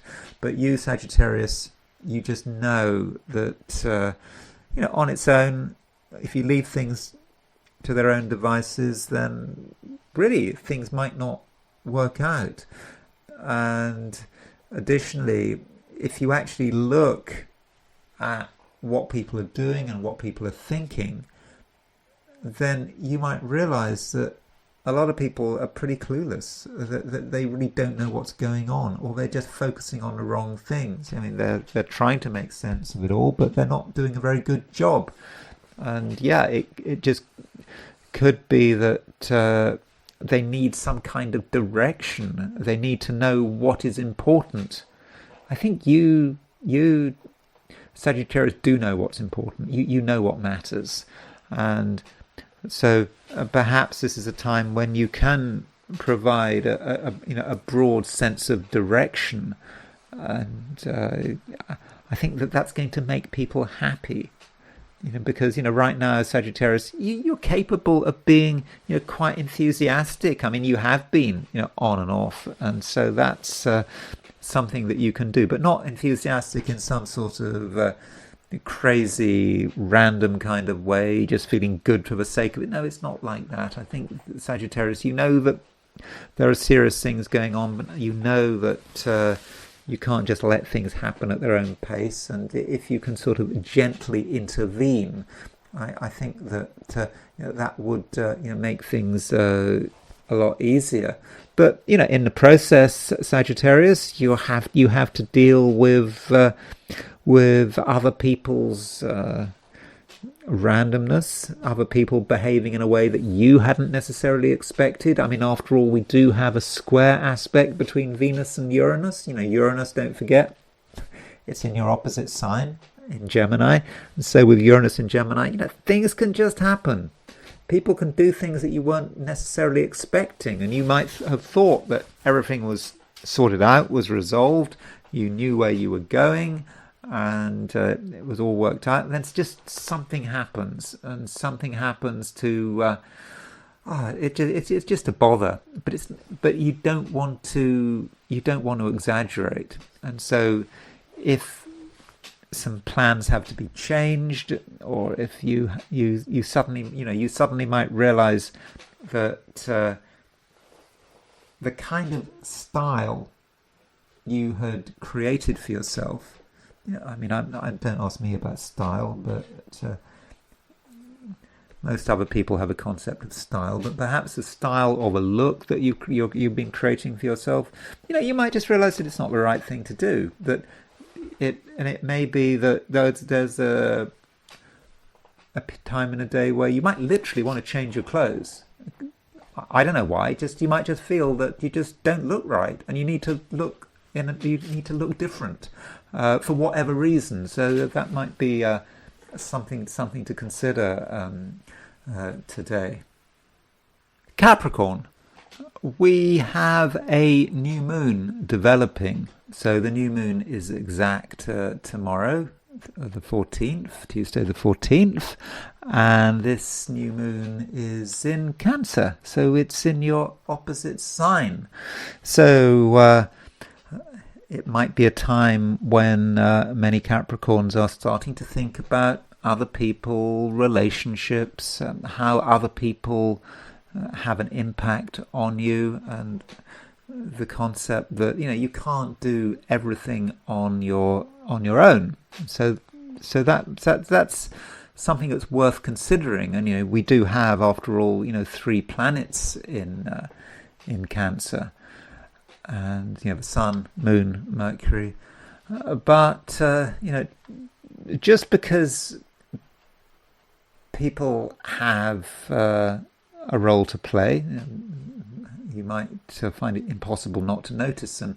It doesn't mean that you should necessarily take them too seriously. People, they might want to be taken seriously, but that doesn't necessarily mean that they know what they're doing. I mean, there is today a conjunction between the Sun and Mercury, and so there are ways of interpreting the Sun-Mercury conjunction, but Mercury is the mind, the Sun is sort of heavy, powerful, flaming force, and it can upset the mind. And if it's in Cancer, that can be about people who just are confused. They don't necessarily know what they're doing. There's something sort of hanging over them, and they may say things or do things which really don't make much sense, and which might turn out to be mistakes. And so perhaps it's a time, Capricorn, where you have to be sort of aware of other people's vulnerabilities.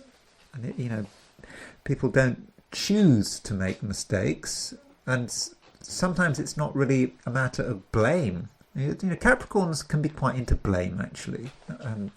Capricorns, when someone makes a mistake or when something goes wrong, there's always got to be someone to take responsibility for it. It's always someone's fault. Okay, always. But it can be a certain Capricorn trait. Always be thinking about blame. The concept of a blameless accident for some Capricorns may be impossible. Okay, sometimes Capricorns will take responsibility for something going wrong, but very often they'll say, well, look, it was someone should have known better, and to come up with sort of psychological excuses to say, well, this was just an accident slip, an action slip. I accidentally put the salt on the strawberries and I meant to put the sugar, or I don't know, whatever. Capricorns, they can be looking for blame. And right now, that part of the Capricorn personality might be stronger than usual. So before you blame someone, or even before you blame yourself, think about what other alternative explanations there might be. It just might have been a mistake which is just no one's fault.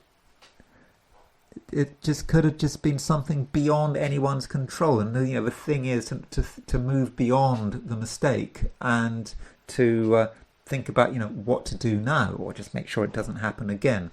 So don't get too wound up by what other people are doing, and and perhaps if things are not going entirely right, if people are uncertain of themselves, then perhaps you can turn it round. And ideally, Capricorn, you'll see this as an opportunity to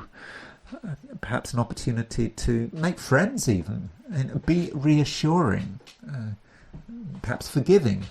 It might not be how you feel, but I think it's a time when magnanimity on your part can actually be well worth the effort.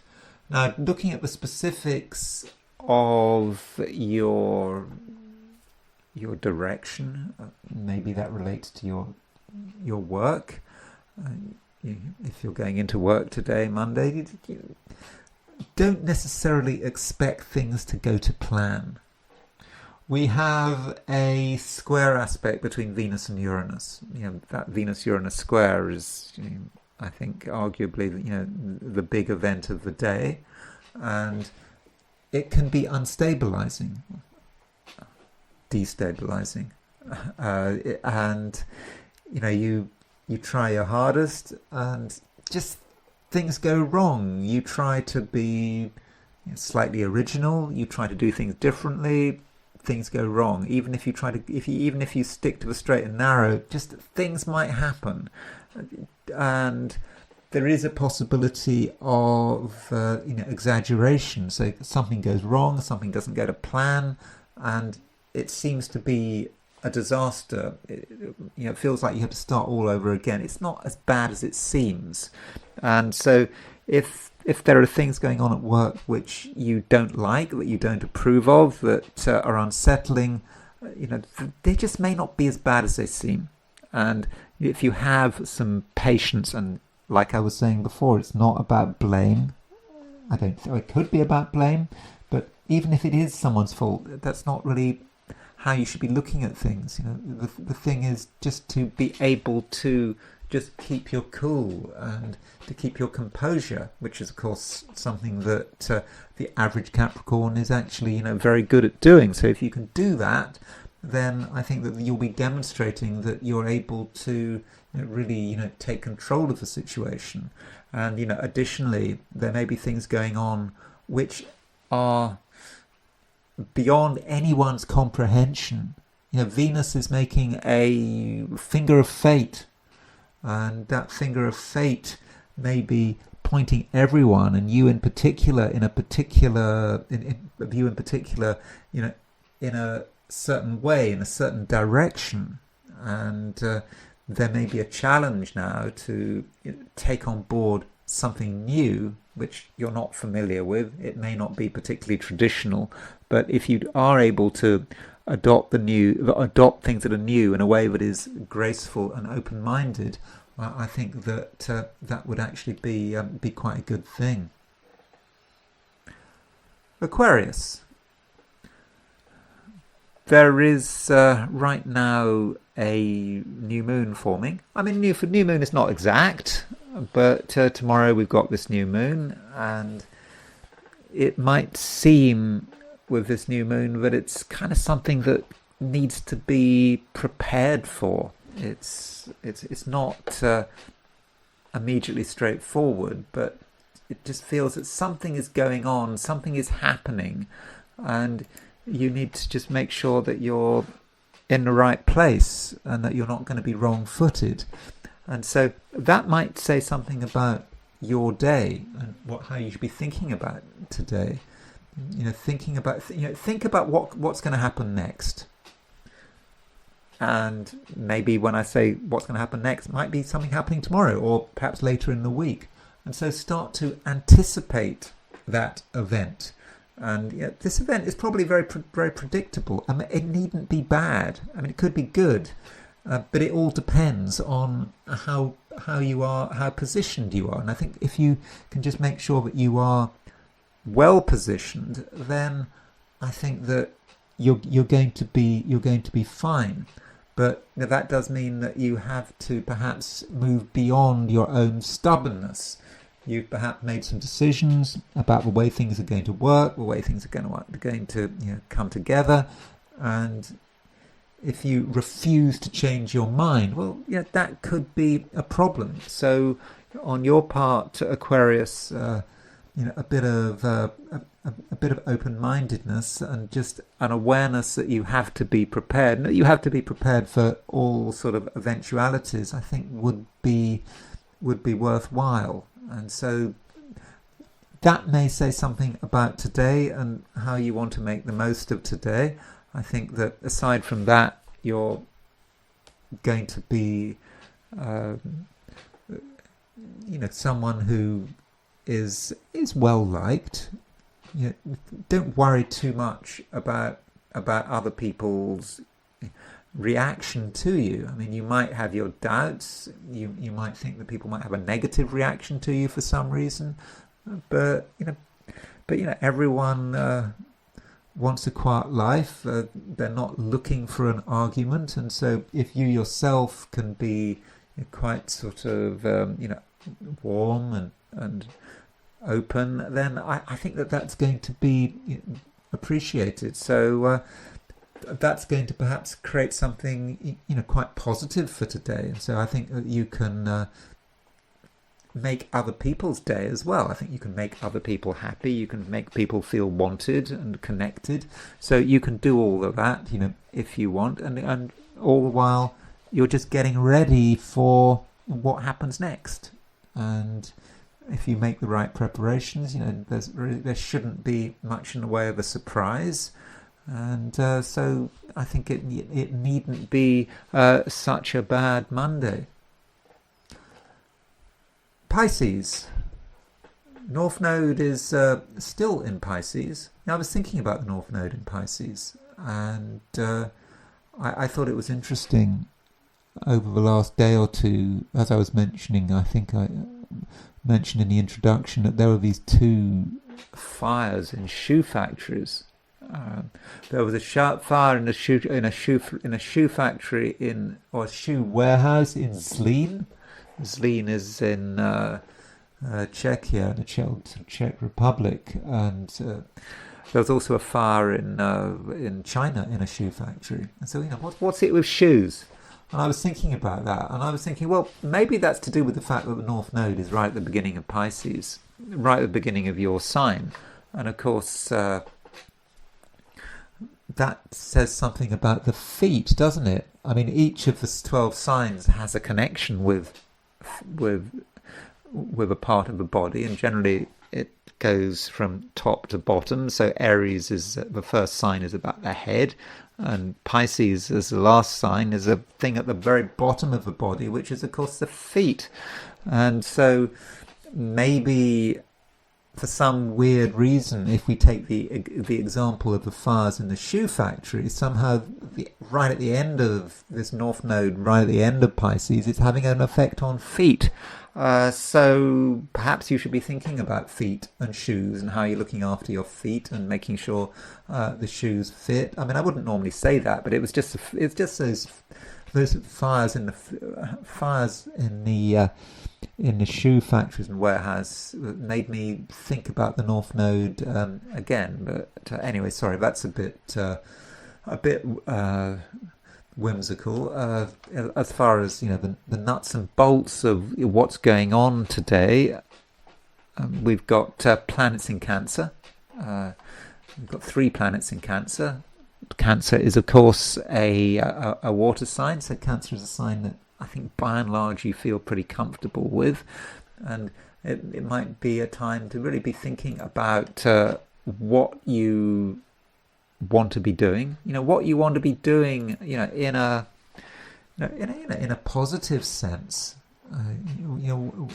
What makes you feel good, and you're perhaps reaching some conclusions now in this build up to the new moon. The new moon is tomorrow. It's in Cancer, and you just might start to understand what it is that you want to do, what it is that you are good at. So that's one way in which this new moon might work. Additionally, we do have a square between Venus and Uranus. So, Venus has been in your sign for a day or two.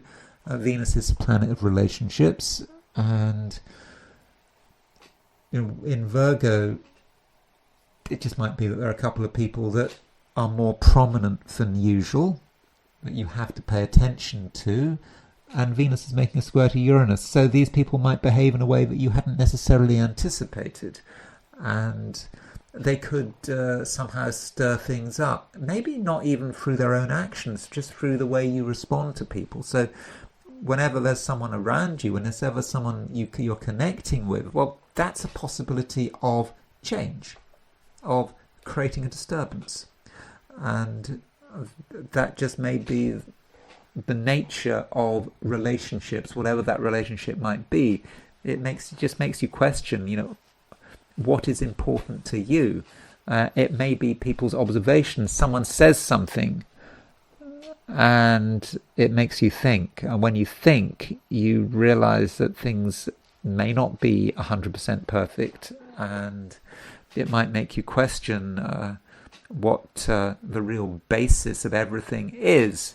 And so, where there is a relationship, there's always that possibility of instability, but that doesn't mean to say that relationships should be avoided. Maybe you need that instability, because, it is a time to be thinking about the past and how it relates to the future, and you perhaps have to recognize certain things, and with recognition comes the possibility of change and being able to really move things forward. So try to be as reasonable as possible when dealing with people, and don't overreact, even if you're told something that you don't want to hear. And those are my forecasts for the 12 signs. And now it's time to look at things from the viewpoint of the I Ching. So I asked the question, what is Monday going to be like for those watching the I Ching section of this video? And the first hexagram I got was hexagram number 40, which is deliverance. So deliverance indicates a potentially bad situation, or at least a situation which we want to get shot of. It's just it's holding us back, and it might even be rather frightening, if it just carries on like this and we're thinking about escape. That's deliverance, isn't it? And so there is certainly a positive side to deliverance. We're not stuck. However bad things are, there is a way out. And if we just stay with it, we just refuse to leave, and we stay with this bad situation, well, yeah, things could move in a negative way, and we may find that we lose our chance to escape. So, think about what is going on in your life. Are you in a difficult situation? It could be a relationship. You're tied up with someone and you want to escape, and how do you get away? Maybe now is your chance. It could be something that you have signed up to. It could be a commitment you've made. It could be physically a dangerous situation, and you don't want it to carry on. Or maybe you are living somewhere and you don't want to live there anymore, and you just want to be delivered from this, and deliverance may be at hand. Now, this hexagram deliverance, it has 4 moving lines. That is a lot of moving lines. So 4 of the 6 lines in this hexagram are moving. And so that suggests that today could be quite active. A lot of things going on. You move in one direction, you move in another direction, and there may be just quite a lot of things to consider. And if we look at these four moving lines, the bottom line moves, and with the bottom line moving, that's really at the beginning of the situation, and it seems that we can in some ways sort of heal ourselves without necessarily having to do very much. So, we might be in a bad situation or have recently experienced a bad situation, but we get a sense of perspective, and we can get over something, and perhaps we almost find deliverance by our state of mind. And then the second line moves, and the second line, I think we've had this quite recently, but the second line talks about three foxes. Of course, foxes have a reputation for being cunning and or are often up to no good. And so three foxes represent maybe three people, or, I don't know, three events which could be threatening. Or just could be a group of people, one person who, could be a problem. But what the I Ching is telling us with that second line is that there is a way of dealing with the three foxes. We needn't worry about them. We can worry about them, but we can confront them, and we can confront these disintegrating elements, and that can help us deliver ourselves from a difficult situation. And then the fifth line moves, and the fifth line is again talking about how we escape from something, and it's kind of suggesting that there are just a lot of people around us who they're not really being very useful. May not just be people, it's just situations that are there, and how exactly does one distance oneself? And the I Ching is perhaps telling us it's about, firstly, we have to make a distance in our mind. We have to tell ourselves mentally that something is no longer part of our lives.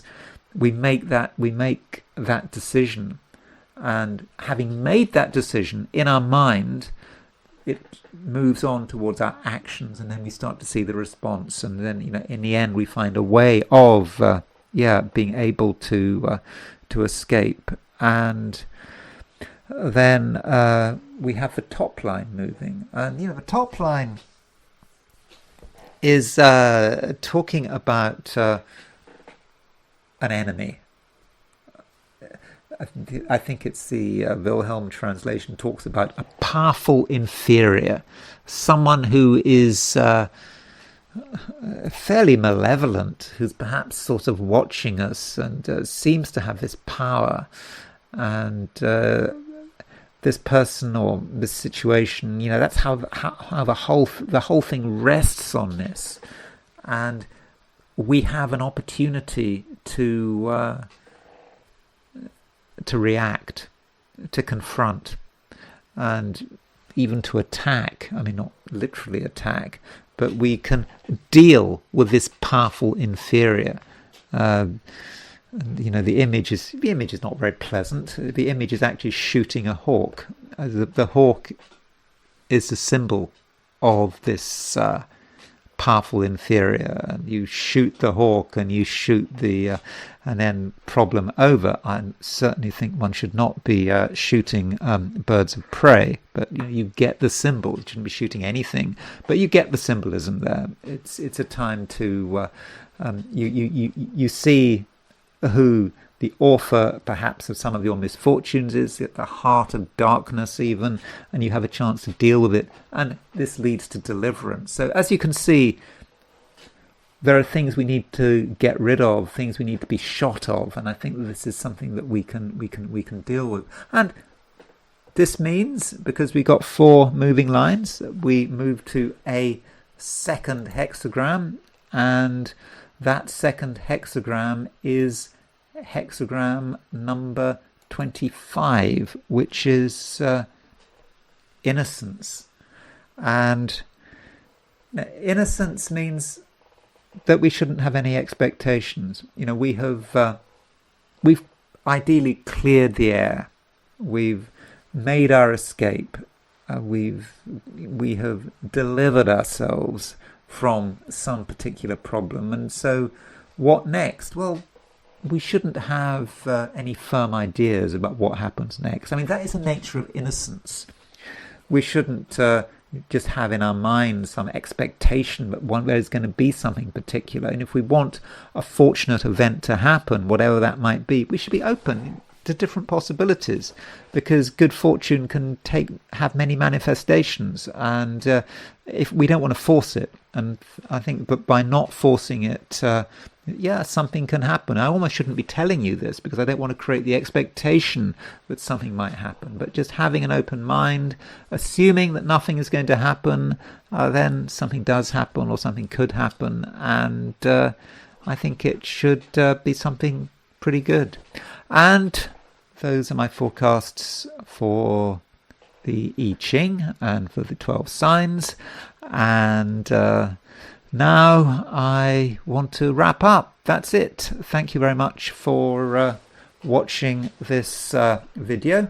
If you enjoyed this video, I would be very grateful if you were to like it. If you're not subscribed, I'd be super grateful if you were to subscribe. If you want to buy me a coffee, there's a link in the description, and I will talk to you again tomorrow.